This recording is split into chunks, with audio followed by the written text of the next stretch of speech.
Somebody once told me that boiling water freezes faster than cold water. Well, that was a pretty useless experiment. It's now 4.5 hours and it's warmed up outside, so these things are never going to freeze. Hello YouTube, my name's Andy and I like to find things out for myself. Well, we've just moved house and I found a number of boxes of LPs up in the loft.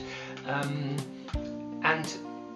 I was just wondering what to do with them, whether I should just give them away or whether I should keep them for some reason. And in the meantime, I was wondering whether or not we could just examine the science of digital sound reproduction versus analogue sound reproduction. This is a graph of a sine wave, and I want you to imagine that this is a single cycle of a frequency of 441 Hertz. Now 440 Hertz would be approximately equivalent to this note.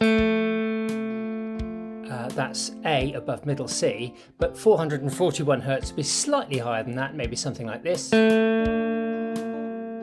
If we had a sampling frequency of 441 Hertz, then the point at which the sample was taken would have the sine wave exactly crossing the 0 level.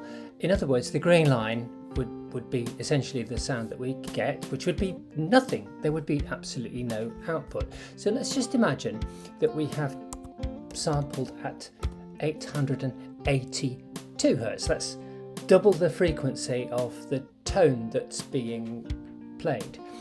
Well, then the sampling would be twice as often, which would be up there and down there, and we would effectively have created a square wave. It came as a bit of a shock to me because I assumed that if you had a CD quality sampling rate of 44.1 kilohertz, that you could effectively reproduce frequencies of up to 44.1 kilohertz, and the reality is that you can really only reproduce frequencies up to 22.05 kilohertz.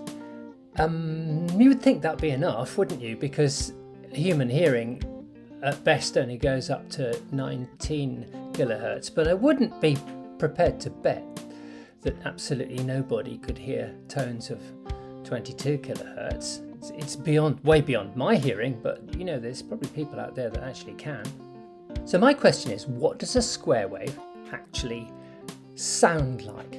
Well, what you're looking at on screen is a number of different harmonic frequencies all added together to make the white line, and by very careful trial and error, I've found that it looks like the root note, 3rd, 5th, 7th and 9th harmonic, I haven't gone any further than that, added together does a fairly good impersonation of a square wave, which would mean that if you were listening to this square wave, what you would be hearing is the root, the red line, plus something that's a 3rd harmonic and a 5th harmonic and a 7th harmonic with progressively decreasing amplitudes. I wrote a little computer program to create 2 WAV files, one of which is a pure sine wave and the other is a pure square wave.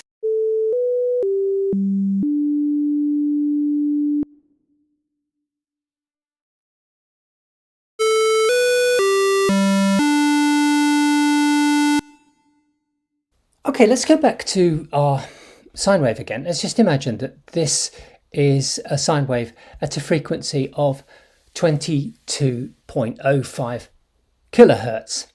Well, let's imagine that you are a superhuman and you can hear 22 kilohertz or thereabouts. The question is, would you be able to hear the 3rd harmonic, which is at about 66 kilohertz? And the answer is no. I suspect many bats wouldn't be able to hear that. Or the one above that, which would be at about 110 kilohertz. Right, let's go back to our sine wave at a frequency of 441 hertz and let us sample it at a frequency of 44.1 kilohertz. Now, I'm going to zoom in a bit on this because I want to show you something. There are actually two lines here. There's a green one and a red one actually overlaid on top of the blue one. The green one is at a bit depth of 16 bits, and the red one is at a bit depth of 8 bits. And this was another light bulb moment for me. Not only is the sound digitized horizontally, that's to say in terms of time, but it's also digitized, I think that's the right word, vertically. It's quantized vertically. So let me come back to my fundamental question. Is that better sound quality than that sampled at 44.1 kilohertz? And after my deep dive into, understanding how sound is sampled, I have to conclude that the answer is no. That as far as a human being is concerned, that ought to be indistinguishable from that, even if you were a superhuman and could hear 22 point something kilohertz frequencies. But I bet you're not. It's frozen now. Oops, it's frozen now. Oops, dripped a little bit. So some of these LPs are quite embarrassing. Thank you very much for watching. Tune in again for another load of nonsense about digital sound and related things. See you soon. Bye.